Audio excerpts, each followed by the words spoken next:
subscribe dan tekan tombol loncengnya ya. Terima kasih.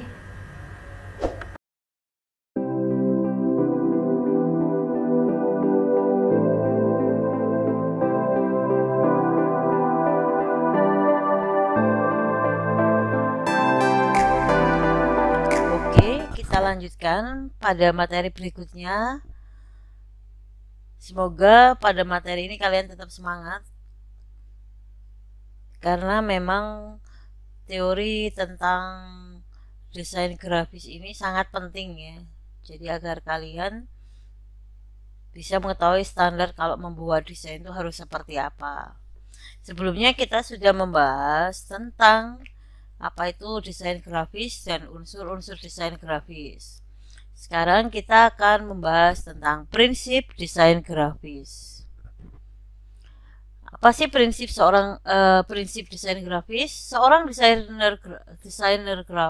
grafis untuk menciptakan suatu karya seni perlu mengetahui beberapa metode dalam menciptakan karya yang memiliki nilai seni tinggi. Metode tersebut dikenal sebagai prinsip desain grafis yang meliputi kesatuan atau unity, keseimbangan atau balance, keserasian proporsional, irama atau rhythm, dominasi atau domination, dan kesederhanaan dan kejelasan. Kita akan membahasnya satu persatu ya.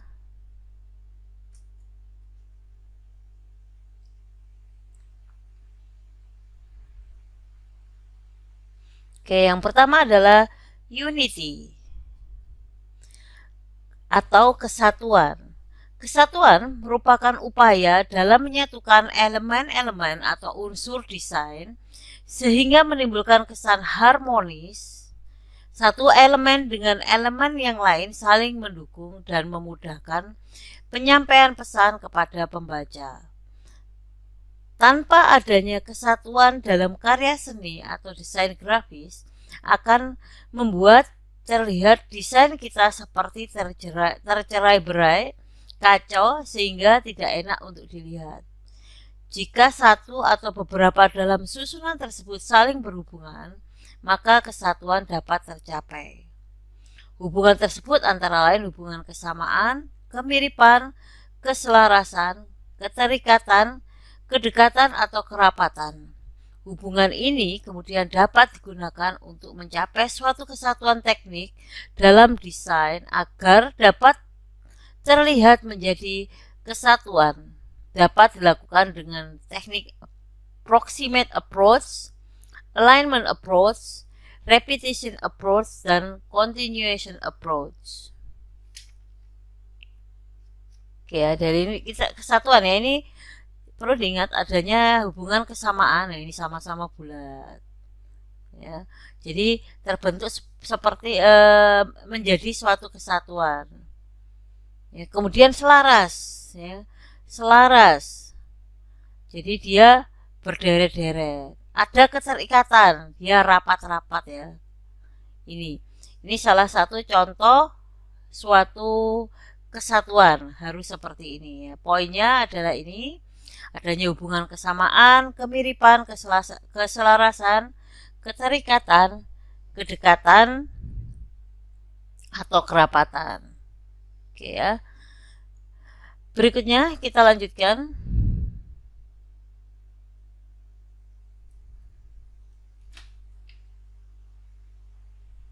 Apa sih proximate approach?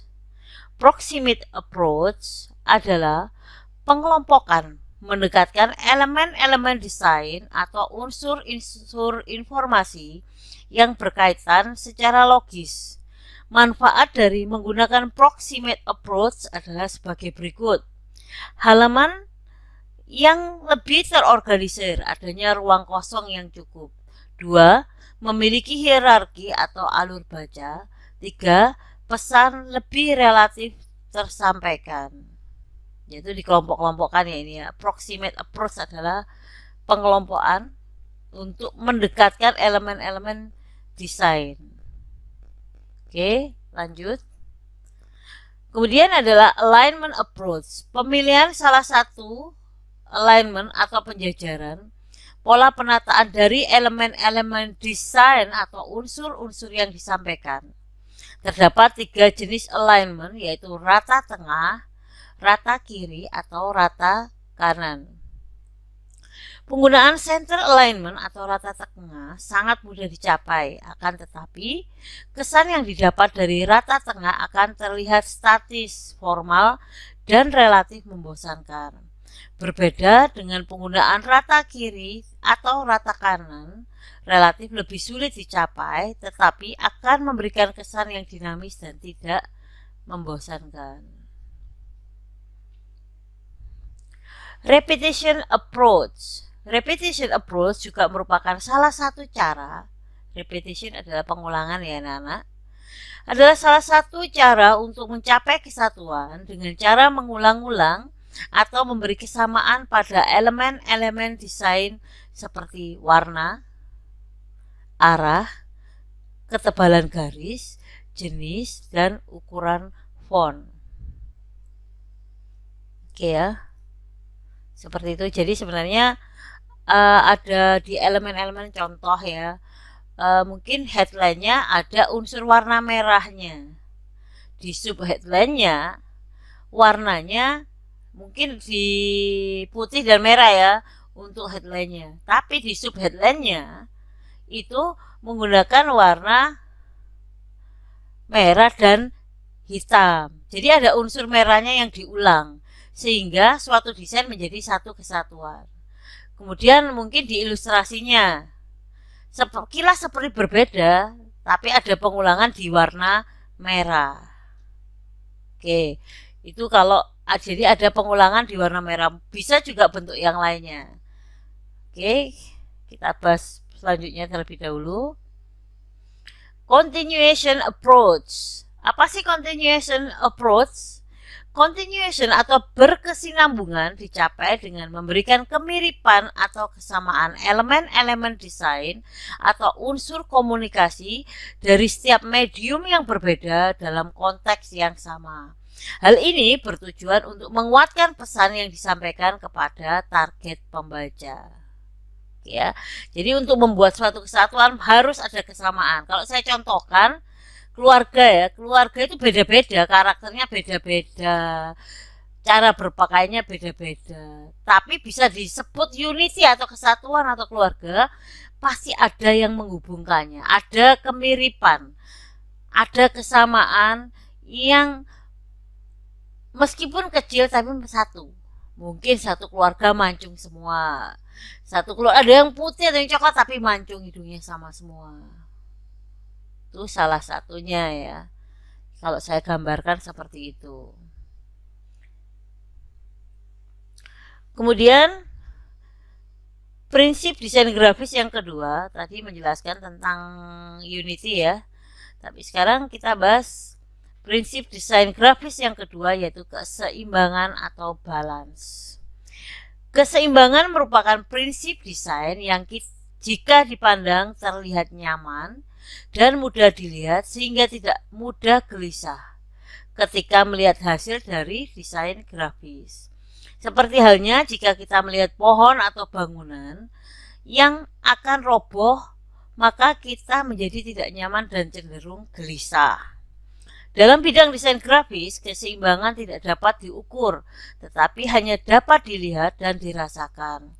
Ada dua pendekatan dasar dalam keseimbangan, yaitu keseimbangan simetris yang merupakan susunan dari elemen agar merata ke kiri atau ke kanan dari pusat, dan keseimbangan asimetris yang merupakan pengaturan yang berbeda dengan berat benda yang sama di setiap sisi halaman. Warna, ukuran, bentuk, dan tekstur dapat digunakan sebagai unsur keseimbangan.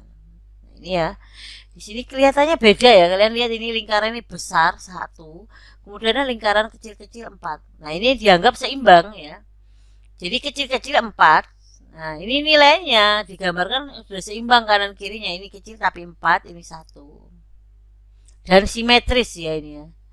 Jadi posisinya kurang lebih kalau ditarik jari-jarinya maka kurang lebih sama. Nah inilah keseimbangan antara kiri meskipun beda bentuknya dengan yang kanan meskipun jumlahnya juga berbeda tapi dianggap seimbang. Seimbang bukan berarti sama ya anak-anak ya. Nah ini kalian mungkin akan paham setelah kalian berkali-kali mendesain dan harus ingat prinsip-prinsip desain ini. Berikutnya 3. Keserasian atau proporsional. Keserasian adalah perhitungan matematis dalam sebuah bidang. Untuk memperoleh keserasian dalam sebuah karya desain grafis diperlukan perbandingan-perbandingan yang tepat untuk menghasilkan desain yang serasi. Proporsi agung atau the golden mean adalah keserasian yang paling populer dipakai hingga saat ini. Dalam bidang desain, semua unsur berperan menentukan proporsi seperti hadirnya warna cerah yang diletakkan pada bidang atau ruang sempit. Keserasian dapat dijangkau dengan menunjukkan hubungan antara suatu elemen dengan elemen yang lainnya. Sepertinya mirip-mirip ya prinsip ini. Jadi ada keserasian harus serasi, ada harus satu kesatuan ya. Kemudian harus proporsional.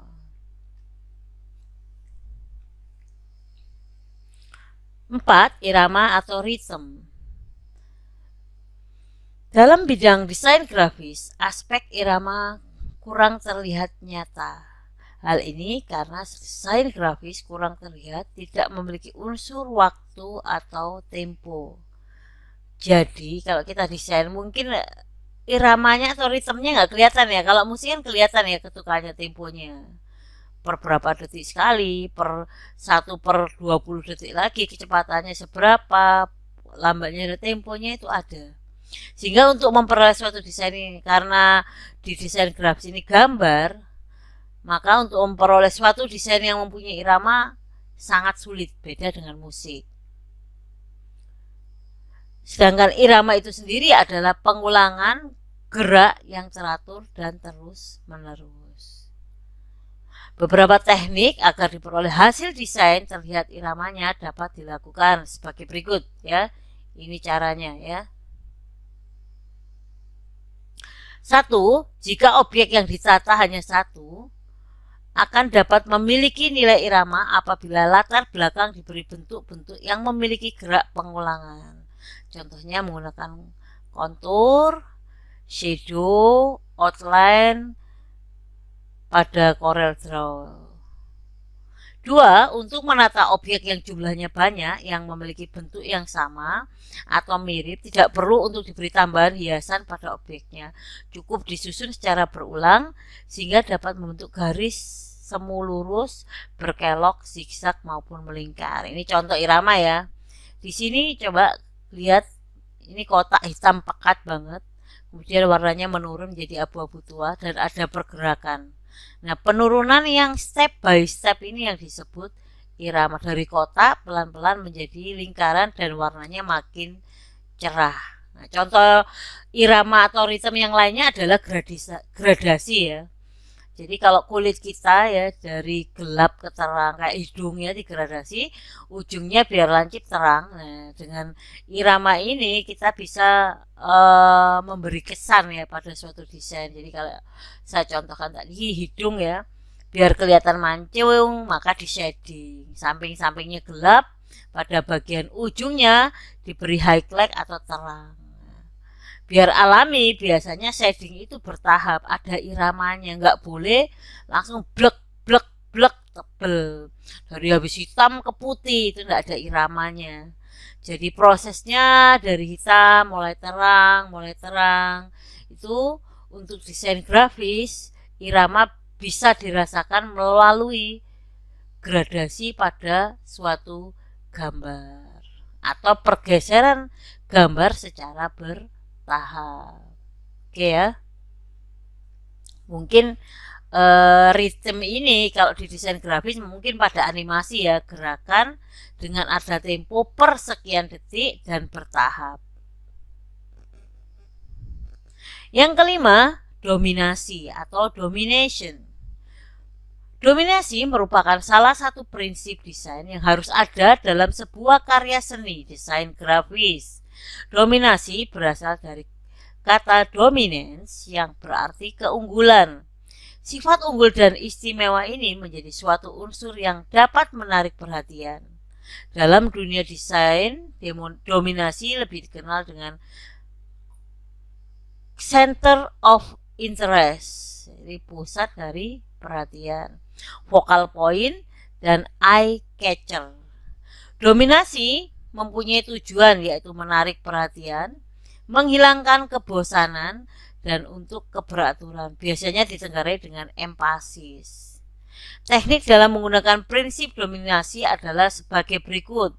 Ukuran objek lebih besar dari objek lain. Jadi biar terlihat dominasi, ada center of interest, ya, jadi pusat perhatian yang mana, focal point atau eye catcher yang paling menarik, ya.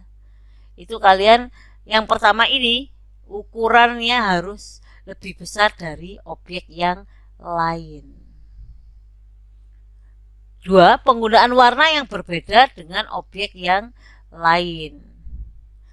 Nah, jika kalian melihat thumbnail dari YouTube saya untuk materi ini, semuanya kan hitam putih ya.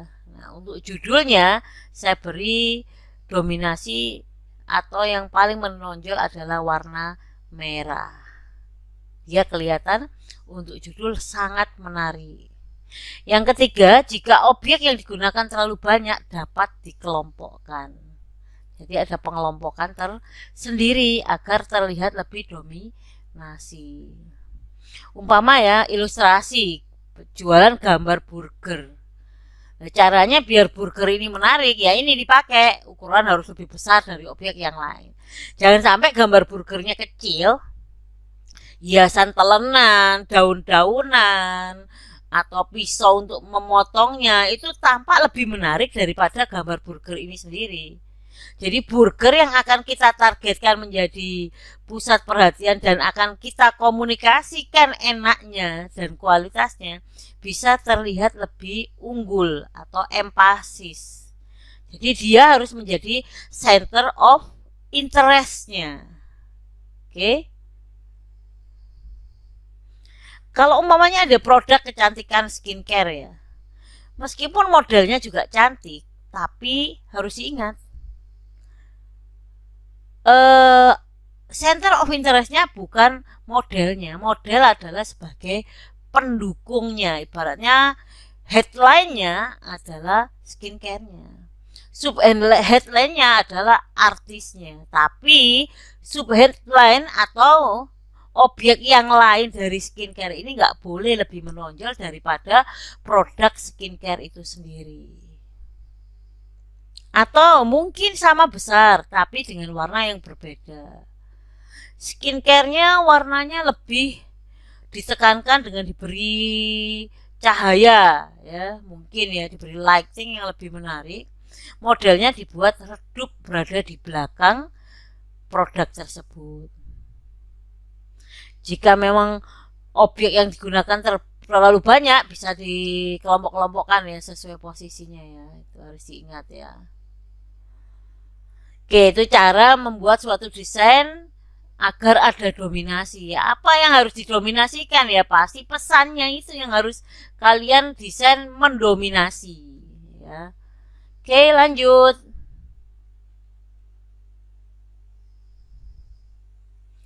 Kesederhanaan atau simplicity. Kesederhanaan menuntut penciptaan desain grafis yang tidak kurang dan tidak lebih. Sering diartikan juga tepat, pas ya, jangan sampai berlebih-lebihan.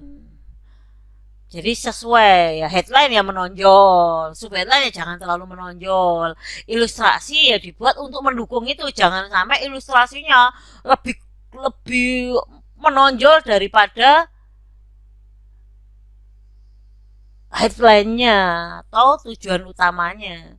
Semuanya harus sesuai, sederhana. Ya. Pencapaian terbaik dari kesederhanaan adalah mendorong pembaca untuk menatap lama dan tidak merasa jenuh. konten yang terdapat di dalam hasil desain grafis pun dapat tersampaikan dengan baik secara singkat, padat, dan jelas. Nah, kadang-kadang terlalu bagus ya, dibalik perintilan yang banyak, nggak sesederhana mungkin ya, tulisan dibuat Latin bulat ya, malah pesan nggak sampai, barang tulisannya apa nggak jelas, kemudian ya pesannya nggak sampai ya, sebagus apapun desain kalau pesan yang diinginkan tidak komunikatif dan tidak sugestif, kalian dianggap gagal menjadi seorang desainer grafis. Beberapa kesalahan yang paling sering dilakukan adalah pemilihan font yang tidak seirama dengan desain yang dibuat sehingga hasilnya malah terlihat berantakan. Cukup menggunakan maksimal 2 atau 3 font saja dalam sebuah desain. Nah, ini yang kalian ingat-ingat ya. Ini saran, bisa lebih. Tapi nanti kalau lebih atau makan lebih 10 font dalam satu desain poster, ya nanti kalian nggak akan masuk unsur ini. Tidak ada kesederhanaan di dalam desain kalian. Oke, lanjut ya. Kemudian 7, kejelasan atau clarity. Kejelasan atau clarity mempengaruhi penafsiran pembaca akan sebuah hasil desain grafis. Bagaimana sebuah karya tersebut mudah dimengerti dan tidak menimbulkan ambigu atau makna ganda. Perhatikan contoh di bawah ini adalah, yang satu adalah bulat penuh, bisa berarti lingkaran dengan warna hitam pekat, sangat jelas bahwa ini memang lingkaran. Kemudian yang satunya ya, setengah bulat, setengah kotak, atau kadang terlihat lonjong, tidak ditemukan bentuk asli dengan sekali lihat dan memang sesuai. Lah, ini yang nggak jelas. Ini mau nawarin apa sih? Jadi kalau ada yang lagi dodolan apa sih? Dia itu mau nawarin apa gitu loh? Arahnya kemana gitu loh? Nggak jelas. Ini tuh jual produk kesehatannya itu tabibnya atau jual produknya lah, ini nggak jelas. Jadi kita jangan sampai membuat ambigu suatu desain atau tema yang akan ingin kita desainkan untuk dikomunikasikan. Jangan sampai ambigu, harus jelas. Kita akan membuat desain tentang mungkin toko bahan bangunan ya, toko bahan bangunan ya, berarti jangan dibingungkan, di situ ada gambar boneka atau apa di ilustrasinya yang nggak jelas. Kok di poster bahan bangunan ada unsur girly di dalamnya? Ini malah ragu gitu ya. Oke, itu ya. Next, setelah clarity, oke, ternyata udah selesai ya. Jadi anak-anak, ketika kalian desain, jangan lupa prinsip desain ya. Sebenarnya ada lebih, tapi jika kalian sudah bisa memenuhi dan selalu mengingat prinsip desain ini, yaitu yang pertama kesatuan, yang kedua adalah keseimbangan atau balance, 3 keserasian atau proporsional, 4 irama atau rhythm, 5 dominasi atau penekanan, kemudian 6 kesederhanaan atau simplicity, dan terakhir 7 kejelasan atau clarity. Itu ya, harus diingat ya. Jangan sampai prinsip-prinsip itu kalian lupakan. Desain kalian jadi tidak sesuai dengan prinsip-prinsip yang harus ada. Oke? Jika ada yang belum paham atau ingin dikomunikasikan, seperti biasa kalian komen. Ya, tugasnya pastilah sama, komen, buat rangkuman ya, jangan sampai sama ya, berarti kan copas aja. Kalian harus membacanya dan punya kesimpulan masing-masing yang kalian sampaikan di komen. Dan jika ada pertanyaan sama setelah memberikan rangkumannya, kalian ingin tanya boleh, atau kita lakukan tanya jawabnya di kelas. Oke, semoga bermanfaat. Terima kasih. Wassalamualaikum warahmatullahi wabarakatuh.